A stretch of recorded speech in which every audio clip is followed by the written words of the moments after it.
Bandai has officially revealed their second leader in OP12. Bonds between Master and Disciple? What is it? With Silver's Rayleigh come out in red, we now have Kuzan and blue. So let's take a look at it. I know you guys are huge fans of Nen Garden, and they're sponsoring today's video with a giant deal going on right now. They've currently dropped their spring collection, releasing 3 new designs. If you're into One Piece, they've got the Whole Cake Island mat, which is beautiful with so many details. If you're looking to get into the Gundam trading card game this summer, they've got a beautiful, wonderful mat on the way, and also, just anime fans in general can enjoy this Dandadan mat. If you buy one, you can get any of the classic mats 40% off with the code Spring Sale, along with using NEN10 for an additional 10% off, and also my personal code Atrocious for another 5%, gives you 15% savings on top of that 40%. It's crazy good value for high quality mats that I'm going to be using all this weekend in the couple tournaments that I'm playing, and you can get yours today with the link in the description below. Now,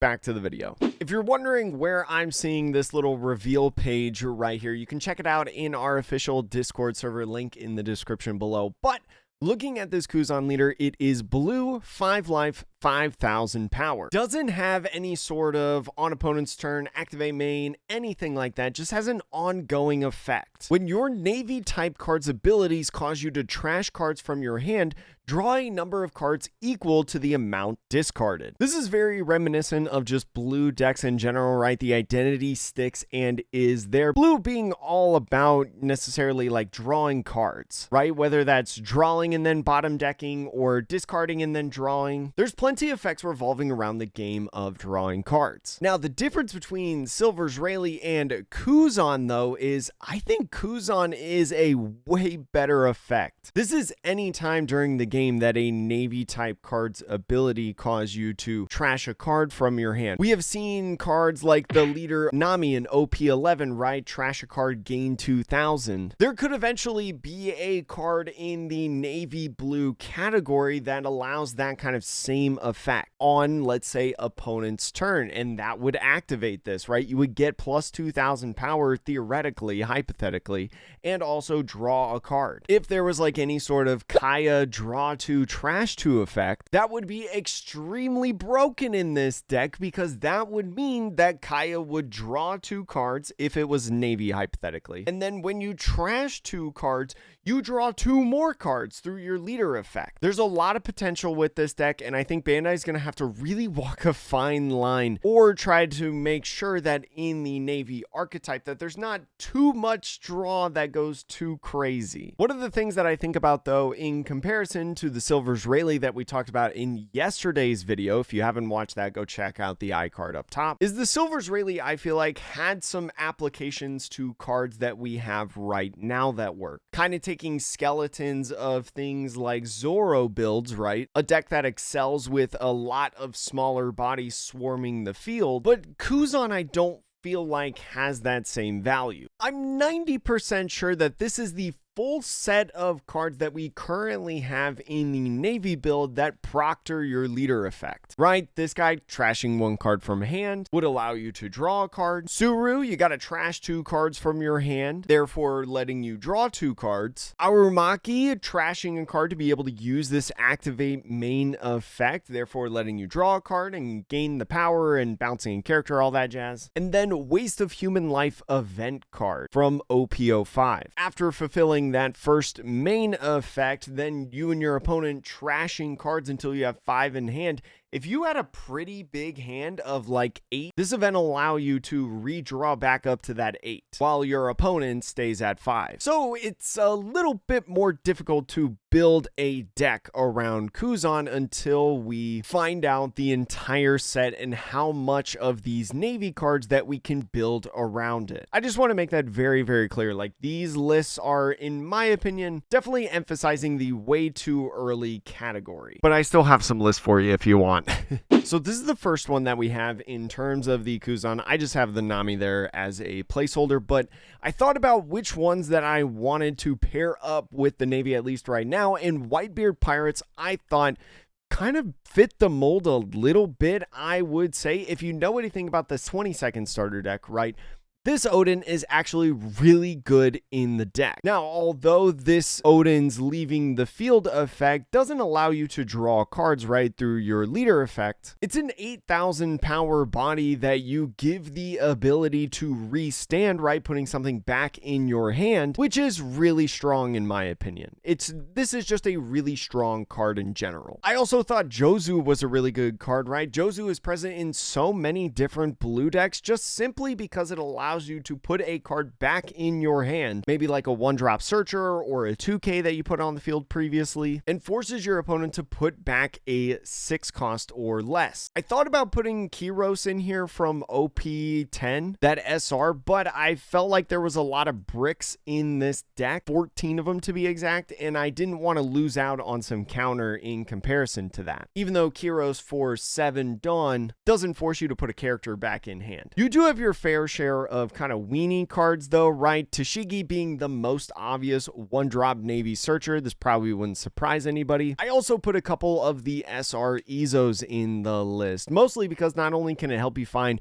some of your Whitebeard Pirates pieces because you are running a respectable 14 of them, but also allows you to have some sort of filter effect, right? That on your opponent's attack, being able to draw one and bottom deck one can be really nice actually for a lot of early hand filtering. You've also got this guy, Mozambia, which even though he doesn't necessarily proctor your leader effect in a sense, if you're going second, you can play this guy on your 2 Dawn turn, right? Your first turn. And then if you go in with a Hina, right? Hina being a nice draw, especially for blue Navy decks, easily searchable with something like Tashigi, you can proc this Mozambia's effect of when you draw a card outside of your draw phase, which could be Hina, right? You can gain 2,000 power on this character. So on a 4 Dawn turn, let's say, you could go ahead and swing 5/5 with your little 1-drop while also playing down a 4,000 power body 3 cost on the field. I think it's a neat, interesting combo that we have at the beginning stages of this deck. I don't know if that's something that would hold for like the long term of this deck, but you're going to see this combo in a couple different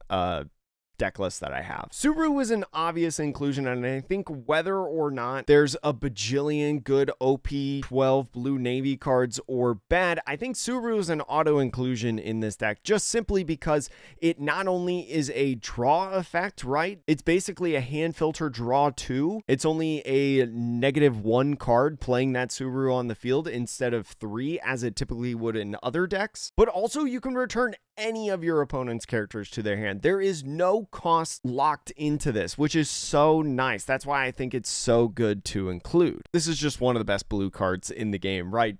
Charlotte Pudding. And you have a lot of draws, so like, you can find it. I also have Gion in here, especially with all the running around of red decks, right? With Guard Point, Divine Departure, Radical Beam, even with some Zoo decks like Shut Up and Come With Us. I think Gion is definitely a viable option, right? Gum Gum Giant also being in format. Being able to have Gion and force your opponent to deal with this card that may never swing in the game, and bottom decking a card that's in their hand, especially in the late stages, could be super damning for the deck. I'm not necessarily worried about Nami, I think, in OP12, but I guess it helps there too. I also have Houndblaze in this list. I don't know how much I want Houndblaze in the deck, right? You're not running cost reduction, but we've seen different decks in the past that don't run around cost reduction, like Doflamingo play this card from time to time. So something that's searchable off Tashigi while also giving plus 3,000 for only 2 Dawn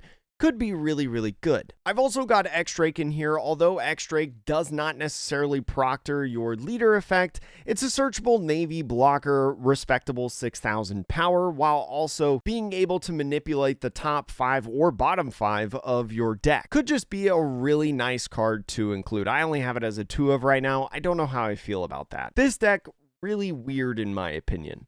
I don't know like how defensive I want to go on it, right? Because some of your better bodies like Arumaki are blockers, which by the way, using that leader effect to trash one card, draw one card, and gain 3,000 power makes this an 11,000 power blocker and or attacker. That's crazy. I've also got this list of Kuzan more centered around 7 Warlords of the Sea, right, with Doflamingo being so strong, and I think still being a good deck in the post-ban formats. It makes sense that you can include some of their better cards within the deck. There's a lot of similar options that are put in this deck, but something like Perona could be really nice to help you stack and really make sure you get what you want to draw either through your leader effect or the next couple turns. Doflamingo kind of doing that same thing, but also being a blocker. I've got Dracul Mihawk in here as a nice 2K and also allows you to hand filter with the draw 2, trash 2. Again, just like I said with the Kaya earlier, this doesn't proc your leader effect. It's not going to be a draw 2, trash 2, and then draw another 2. But if times are tough and you got to play this guy down to filter your hand or find a certain piece, he could be a nice utility 2K that you have in the deck. And then I have this card because, well, you're playing some 1-drops in here. Maybe you're also playing a 2K in the Subaru and Gion. So getting the Trafalgar Law on the field to bounce one of your opponent's characters back to their hand could be really good for the control presence, along with